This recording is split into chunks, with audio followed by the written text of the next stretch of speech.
great pleasure to introduce our first speaker, Dr. Amy Flaxman from the University of Oxford. Just to introduce Amy, for her postdoctoral research, she's worked on both preclinical studies, developing vaccines for outbreak pathogens, such as Ebola, and clinical trials for outbreak pathogens, including MERS and Ebola. She's currently investigating immune responses to the Oxford ChAdOxl1-nCoV vaccine for SARS-CoV-2, which we're all aware about, which is the Oxford AstraZeneca vaccine. That was, of course, in phase 3 clinical trials when she wrote the summary, but of course is now approved, which is fantastic news. And Amy leads the team carrying out antibody testing post-vaccination. And here she's interested in the differences in antibody responses that are induced over time with different doses of vaccine in different age groups and how this changes with the administration of a booster vaccine. So Amy, again, thank you very much for joining us today, and I'll hand over to you to present. Thank you very much. Can you all see my my full screen? Yep, we're all good. Fantastic. Oh, actually, sorry, Amy, no, we can't see your full screen. You're on the presentation preview screen at the moment. Yeah, that works, but we're just there we go. Yeah, that works perfect. Thank you. Fantastic. So thank you very much, Jeremy, for the introduction. As Jeremy said, my name is Amy. I work at the University of Oxford in the Jenner Institute, and for the last year I've been quite busy working on the COVID clinical trials. Today I'm going to talk to you about antibody responses within those trials, and also within a previous clinical trial that we worked on, which is the MERS coronavirus vaccine trial. So what do we know about coronaviruses? Quite a lot, given the events of the last year and a bit. So we know that the virus looks a little bit like this. It has a spike glycoprotein which sticks out at the top, and this is the antigen in most of the vaccines that have been developed so far for the SARS-CoV-2 vaccines that are in development.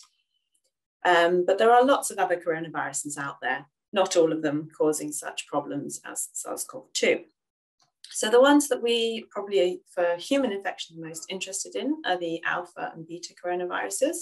And the beta are further split into further lineages. So this just shows a little phylogenetic tree of some of the coronaviruses we might be interested in. So there are 4 circulating coronaviruses which cause mild illness, common cold, that kind of thing in humans. And they fall here in the beta and alpha A. NL63, 229E, OC43, and HKU1. So I'm not going to talk too much about them, but they're good to know a little bit about in the context of vaccination against SARS-CoV-2. So the ones that cause severe disease here in red, so MERS coronavirus, which was identified in 2012, and I'm going to talk a little bit about that. The original virus, which caused the original outbreak in 2003 of SARS, and of course, SARS-CoV-2. So these are quite closely related here in the B lineage. So what do we know about, or what's the background of our vaccine technology? So the ChAdOxl1 technology has been around for quite a while now. The virion is a non-enveloped double-stranded DNA virus. It's 90 nanometers across. It doesn't replicate, so once you've been vaccinated, it doesn't replicate within the muscle because of its gene deletions.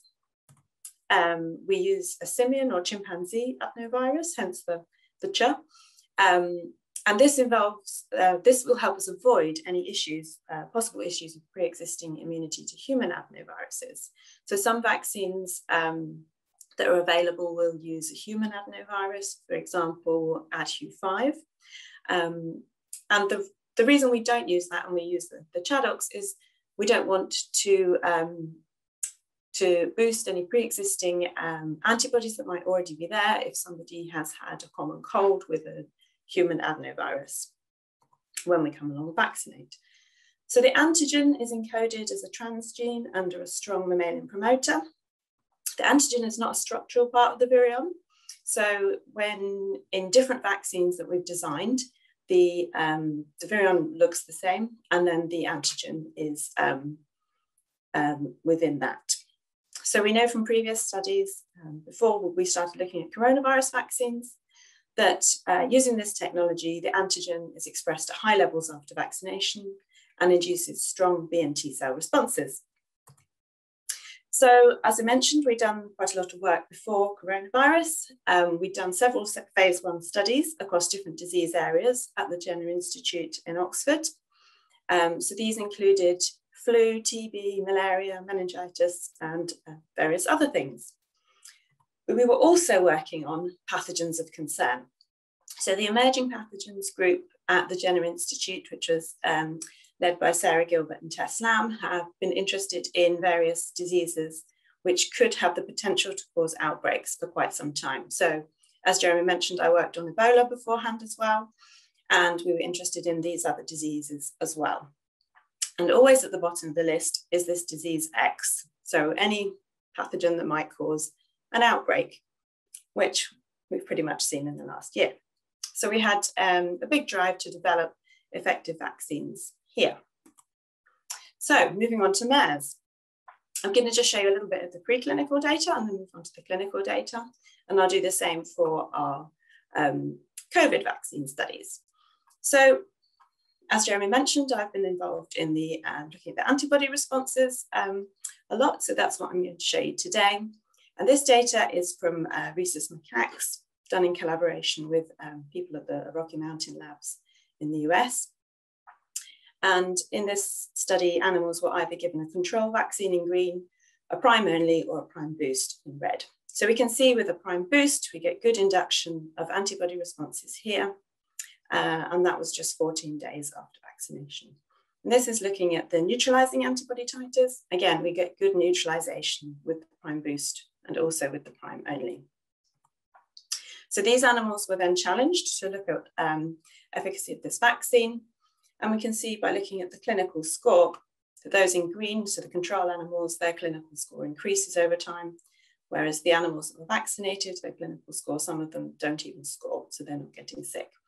And this was also assessed through oxygen saturation. So in the vaccinated animals, there was an improvement in the MERS vaccinated animals. So this was all good news, and we could move into clinical studies. So the phase 1 of our MERS study involved 3 groups. I had a low, intermediate, and a high dose group. And we followed up the immunology quite intensively for up to a year after vaccination. We looked at various different assays. We measured both antibody and T cell responses, and this started in March 2018. So this is the main antibody response. You can see the 3 different dose groups here in the different colors. You can see by day 28, we've got a peak, and that is higher in the high dose group. We've got a dose response curve effectively here. And the good news was over time, these, while as expected, antibody levels do drop over time, they're well maintained, especially from 6 months here to a year after vaccination. We were pleased to see that we got seroconversion by 28 days after vaccination in all participants in the high dose group. However, we didn't quite see 100% in the lower dose groups. So a little bit more just from this study. We also wanted to look at neutralization.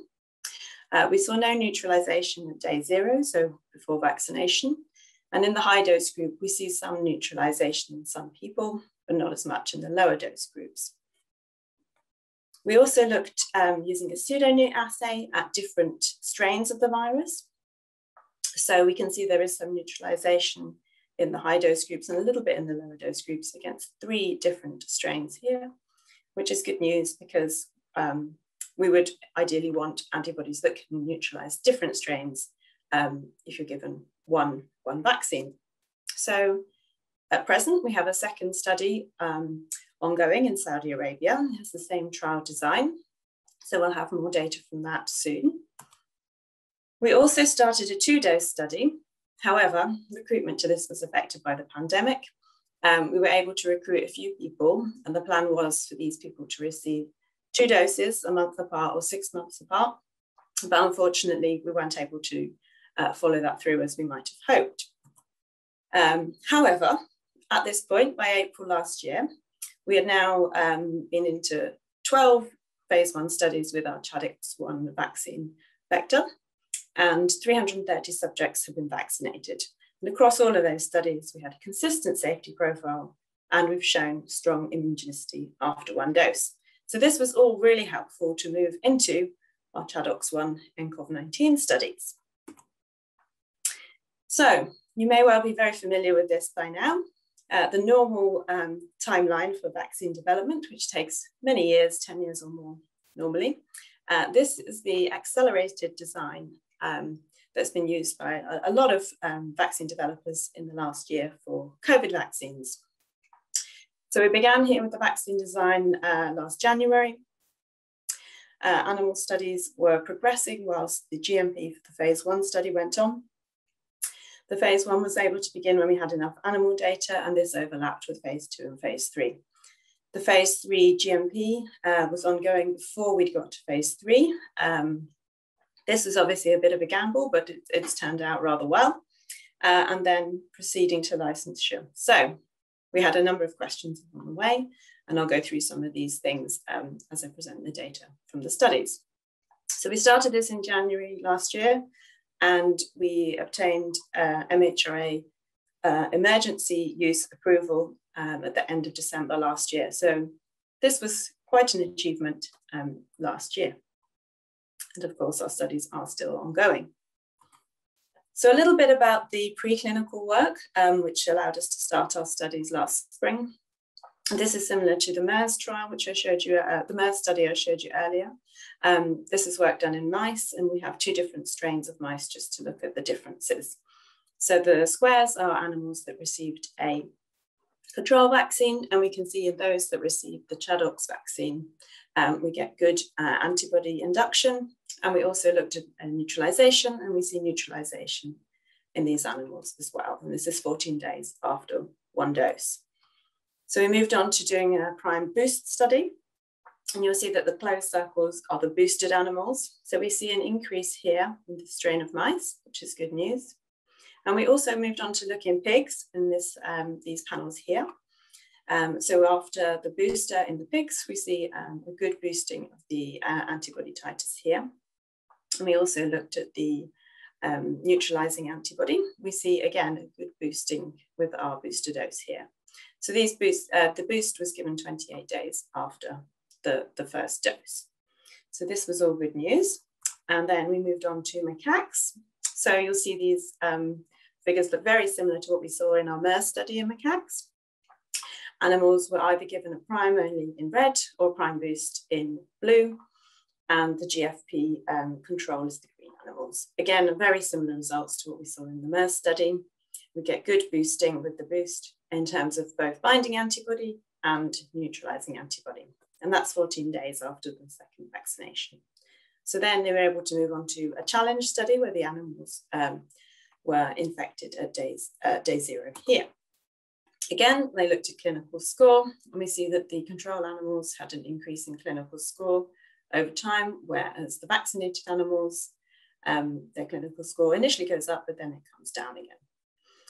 And by looking at the RNA load in the bowel fluid, they're able to show that there's very little detectable here in the vaccinated animals compared to the control animals in green. So this was the data that was required in the monkey studies to be able to proceed to the first clinical trial in humans. So the first study had just over 1,000 people. We had 10 people who were assigned to have 2 doses. These people were not blinded. They all knew that they'd had 2 doses of the nCoV vaccine. And then the rest of the people in the study were randomly allocated in a 1-to-1 fashion to receive the ChAdOx vaccine or a comparator vaccine, which was the MEN ACWY vaccine. We chose this as a comparator because we know that this vaccine is a bit reactogenic, and we thought that our ChAdOx vaccine would also be a little bit reactogenic. So to avoid any kind of possible unblinding of participants through their symptoms after vaccination, that's why we used this vaccine. So we did intense immunology follow-up of a subset of these 1,000 or so people. And we looked at both antibody responses and T-cell responses. This started in April last year. So the first data from the study in terms of finding antibodies, we were firstly very pleased to see very little antibody response in the control vaccinees. And then in those who received a single vaccination, we followed them quite intensively. At 7 days, we're starting to see responses in some people, but by 14 days, this is really increasing. And we have a peak at 28 days after vaccination. And this is well maintained up to 56 days after vaccination with a very slight or not at all drop here. So in the 10 people receiving the booster, we see a similar pattern up to day 28. Then after they receive their booster dose, we see good boosting here. So that day 56, their antibody levels are higher than they were at day 28 when they received their boost. And we were lucky enough to be able to compare the antibody responses in our vaccinees to convalescent plasma, which we were able to obtain from individuals we knew were PCR positive. And these samples were obtained at least 28 days after symptom onset. And we were pleased to see that our vaccine responses were in the same range as those people who had been infected naturally. So the next question was, are these antibodies neutralizing? And the good news was that yes, they are. So this is a live neutralization assay. This is the individuals who received the nCoV vaccine after 28 days. And this shows 2 weeks later, the 10 individuals who were boosted. So we see good induction of neutralizing antibodies, which are then boosted. We were able to run a few more samples in a pseudo-neutralization assay. And we see the same story here. The blue dot is some meningitis vaccinees. So we see no neutralizing antibody there. But again, we see good induction in the vaccine recipients. Again, in the people who received their booster, we see good boosting. And the neutralization level was in line with convalescent individuals. So moving on from the phase 1, we were able to move into phase 2 and phase 3. So this is just a nice little picture of how the vaccine works. And this was a much, much bigger study, over 10,000 people in all, involved 18 sites across the UK. And the first thing we were looking at was looking at different age groups. So initially, obviously, the target population would be older adults. So we wanted to start looking in older adults, as previously we'd only looked in 18 to 55-year-olds. And given the prime boost data that we'd had from the 10 people in the first study, we had more people in this study receiving prime boost regimes. And through this, we were able to look at different prime boost intervals. So first of all, comparison across age groups. As I mentioned, we had 3 different age groups, 18 to 55, 56 to 69, and 70 years old and over. We had individuals who received 2 doses here, a month apart, and individuals who received just a single dose. So on the left-hand side here, these are the individuals who received a standard dose. On the right-hand side is the same study design, but these individuals received a lower dose of vaccine. So we can see that overall, the antibody levels are slightly lower when you receive a lower dose of vaccine compared to the standard dose here. We see we get good boosting with whether you get 2 low doses or 2 standard doses. And this is maintained out to day 56. So we were pleased to see that we saw similar levels in all 3 age groups. And we also saw that individuals who only got a single dose, their levels at day 56 are very similar to day 28, as we've seen in the previous study. So this was all good news. And we found that the neutralizing antibody titers reflected the binding antibody titers very, very well. We also found good correlation between the neutralizing and binding antibodies, which is good news. And we don't see differences here across the 3 age groups, whether in 2 standard doses or 2 lower doses. So another question we had, and something I mentioned earlier on, was anti-vector immunity. So we're obviously interested in whether we're generating antibodies against the vector as well as our antigen of interest, the spike protein. So this is an anti-ChAdOx neutralizing assay. And we see that at baseline, we have very little antibodies against the chimpanzee adenovirus. However, we do develop antibodies across all of the age groups by day 28. So this is just showing individuals who had 2 vaccinations. So at day 28, they received a booster. However, we don't see boosting here of the anti-vector immunity. So this is good news. And most importantly, we don't see a positive correlation between the level of anti-vector antibody and the level of anti-antigen antibody. In fact, there's a negative correlation. So this was all good news in that giving a booster dose is not going to impact upon your level of antibody you might be able to produce against your antigen. So the next question was, how long does this antibody response last for? So this data is for individuals who've received 1 dose only, whether they received a low dose in blue or standard dose in red. And this runs from their peak antibody response at day 28 out to 6 months after vaccination. So as you'd expect, and as we saw in the MERS trial, you do get some reduction in antibody titer, but this is by no means severe. And it was estimated that this was just 34% lower at 3 months after vaccination compared with 1 month. So the next thing that we were interested in is how does the prime boost interval affect the immunogenicity and also the efficacy? And because we had so many people in this study, we were able to look at this in various different people, different groups. So across here on the x-axis is the interval between doses, and this is the antibody response here. So as you can see, as you increase the time between your 2 doses, your antibody response at 28 days after vaccination is increasing here. And that was seen in both those who received 2 standard doses in the red or 2 low doses in blue.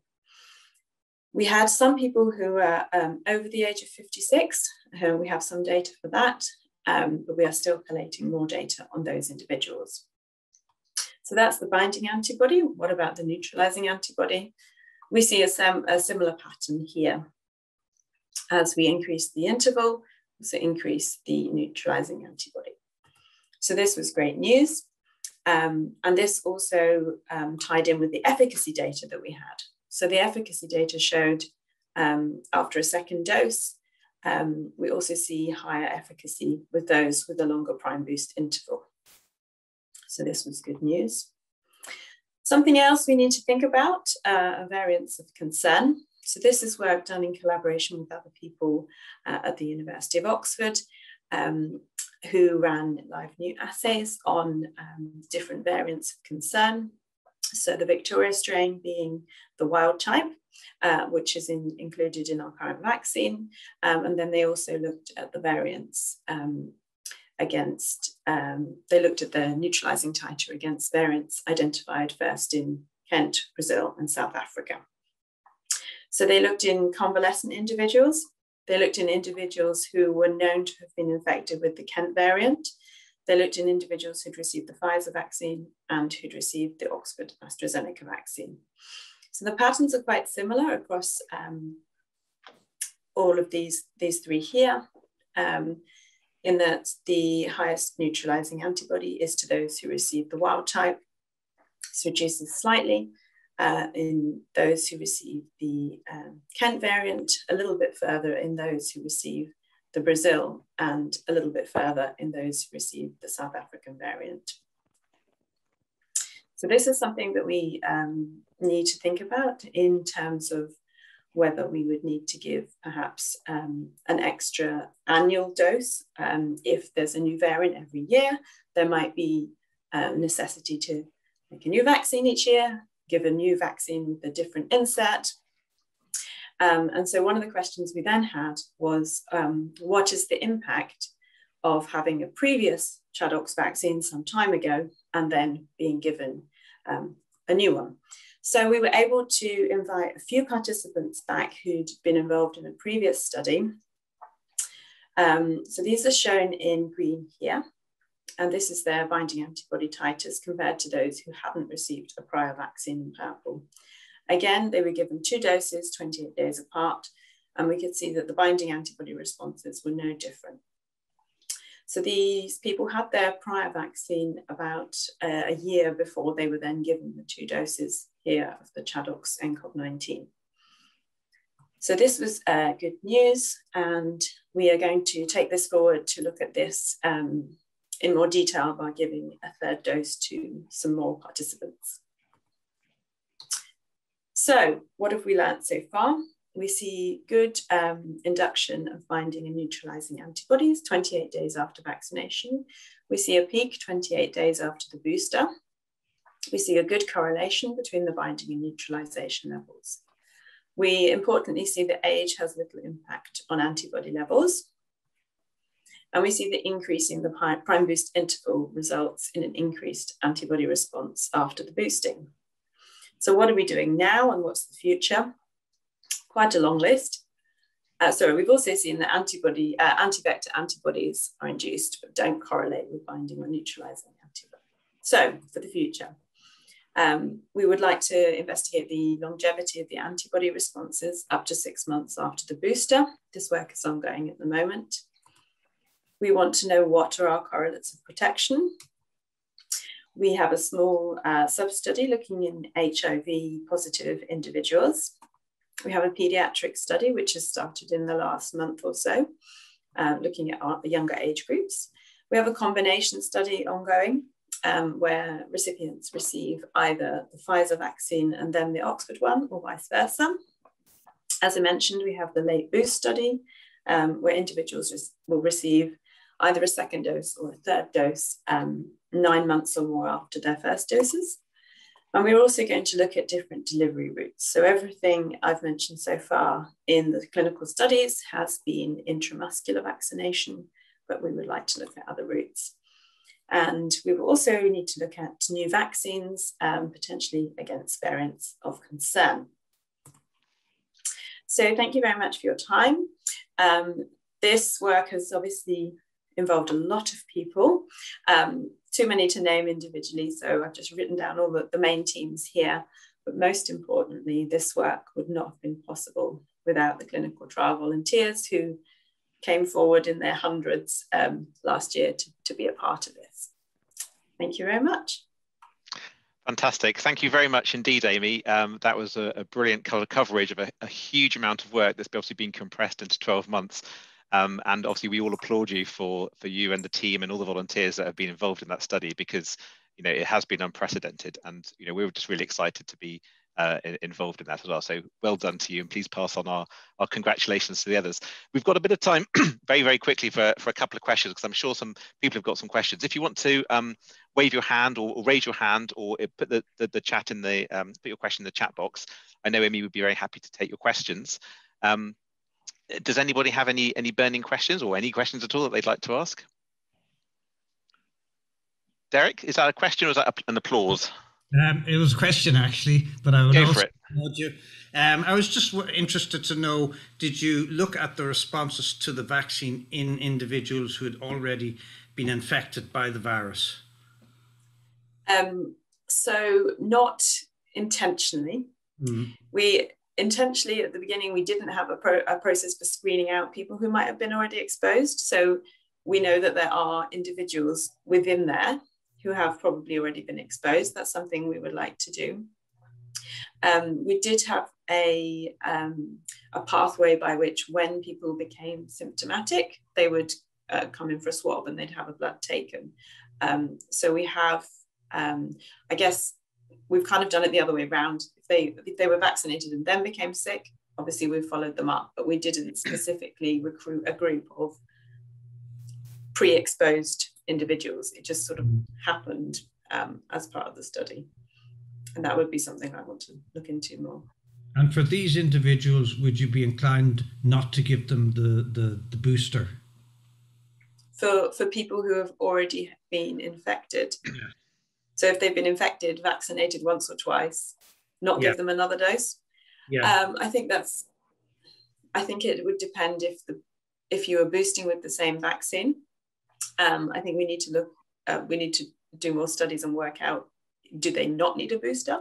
And at the moment, we can't say that. If we were boosting with a different variant, obviously that would be a different question. We would want to give them the new variant vaccine.